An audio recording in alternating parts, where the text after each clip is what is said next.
السلام علیکم دوستو، بسم اللہ الرحمن الرحیم۔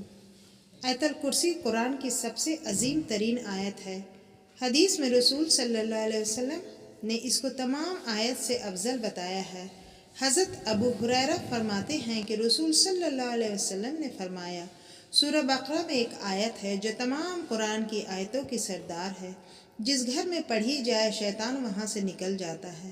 اس صورت میں اللہ کے توحید، اللہ کو ایک ماننے کو صاف طور پہ بتایا گیا ہے اور شرک کو رد کیا گیا ہے۔ آیت الکرسی کی فضیلت۔ اس آیت میں 10 جملے ہیں۔ پہلا جملہ، اللہ جس کے سوا کوئی معبود نہیں۔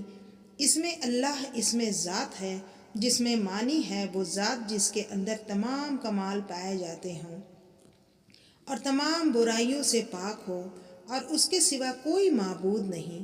دوسرا جملہ، وہی ہمیشہ زندہ اور باقی رہنے والا ہے کہ معنی عربی زبان میں اس کو کبھی موت نہ آئے، ہمیشہ زندہ رہنے والا۔ اور قیوم کے معنی جو خود قائم رہے اور دوسروں کو بھی قائم رکھتا ہے، سنبھالتا ہو۔ قیوم اللہ تعالیٰ کی خاص صفت ہے جس میں کوئی بھی اس پر شریک نہیں، کیونکہ جو چیزیں اپنے باقی رہنے میں دوسروں کو محتاج ہو وہ کسی دوسرے کو کیا سنبھال سکتی۔ اس لیے کسی انسان کو قیوم کہنا جائز نہیں، بلکہ عبد القیوم کا بندہ کہنا چاہیے۔ جو لوگ عبد القیوم کی جگہ صرف قیوم بولتے ہیں گنہگار ہوتے ہیں۔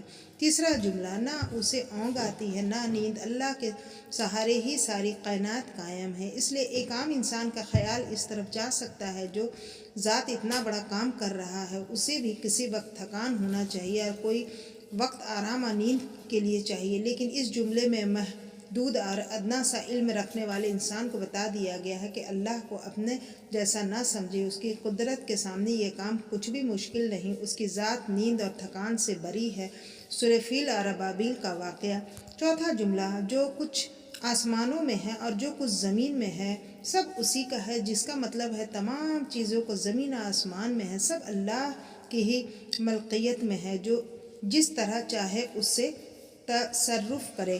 پانچواں جملہ، کون ہے جو بغیر اس کی اجازت اس کی سفارش کر سکے؟ مطلب ایسا کون ہے جو اس کے آگے کسی کی سفارش کر سکے؟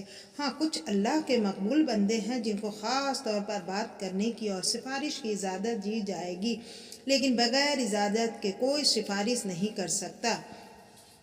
چھٹا جملہ، وہ اسے بھی جانتا ہے جو مخلوقات کے سامنے ہے اور اسے بھی جو ان سے اوجھل ہے، یعنی اللہ ان لوگوں کے آگے پیچھے کے تمام حالات جانتا ہے۔ اور آگے پیچھے کا مطلب یہ ہو سکتا ہے کہ ان کے پیدا ہونے کے پہلے اور پیدا ہونے کے بعد کے حالات اللہ جانتا ہے، اور اس کا مطلب یہ بھی ہو سکتا ہے